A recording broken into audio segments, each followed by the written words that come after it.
U.S. President Donald Trump is set to make his first visit to Puerto Rico 2 weeks after Hurricane Maria devastated the U.S. territory. A worker repair electrical following damages caused by Hurricane Maria near San Juan, Puerto Rico, October 1, 2017. Reuters. President Donald Trump is set to make his first visit to Puerto Rico on Tuesday, 2 weeks after Hurricane Maria devastated the U.S. territory. He is likely to face more criticism of his handling of the disaster as the vast majority of inhabitants lack power and phone service and are scrambling for food, clean water and fuel. San Juan Mayor Carmen Yulín Cruz led the attack on the administration's response on Friday, criticizing an official's description of relief efforts as a good news story and urging Trump to act more decisively. Trump fired back at Cruz on Twitter, accusing her of poor leadership. It is not clear if the two will meet during Trump's visit.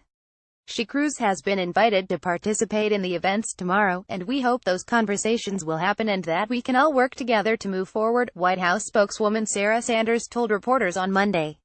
Trump will spend significant time on the island. He is due in Las Vegas on Wednesday to meet with people affected by Sunday's mass shooting. For 72-year-old Angel Negroni of Juan Amados, the situation has begun to improve as floodwaters receded from his neighborhood, located 20 minutes from San Juan.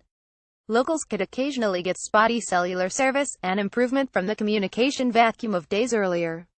And he can trade his neighborhood's restored municipal water for ice made by a friend's generator-powered freezer.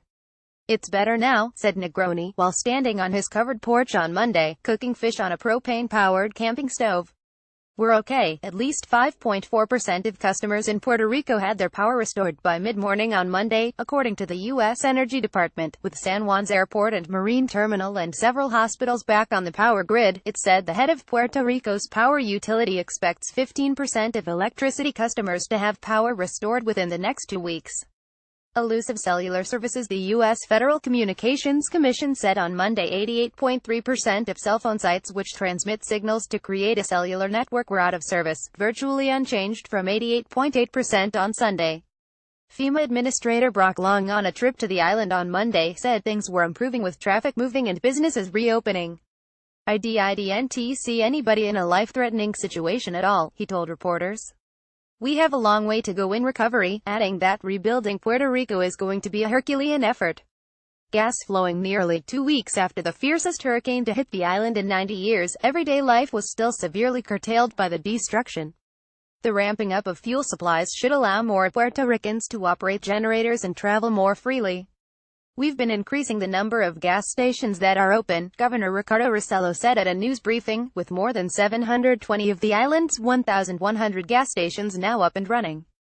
Puerto Rico relies on fuel supplies shipped from the mainland United States, and distribution has been disrupted by the bad state of roads. Within the next couple of days, Rossello expects 500,000 barrels of diesel and close to 1 million barrels of gasoline to arrive on the island. All of Puerto Rico's primary ports have reopened, but many still have restrictions, according to the U.S. Department of Energy. "The flow is coming, gasoline is getting here," Rossello said. "We have been able to reduce the time that it takes to get gasoline and diesel at different stations." Federal and local authorities were working together to keep 50 hospitals operational, and Rossello said the U.S. Navy hospital ship Comfort would arrive in Puerto Rico between Tuesday and Wednesday. Running out of cash as it tries to get back on its feet, Puerto Rico is in danger of running out of cash in a matter of weeks because the economy has come to a halt in the hurricane's aftermath, Rossello told the local El Nuevo Dia newspaper in an interview published on Monday.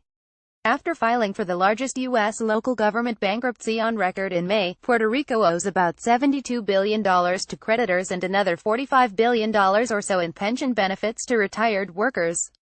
What little cash it has is now being diverted to emergency response while it works to secure aid from the federal government. The grinding halt to the economy will delay a fiscal recovery plan and negotiations with creditors. "There is no cash on hand.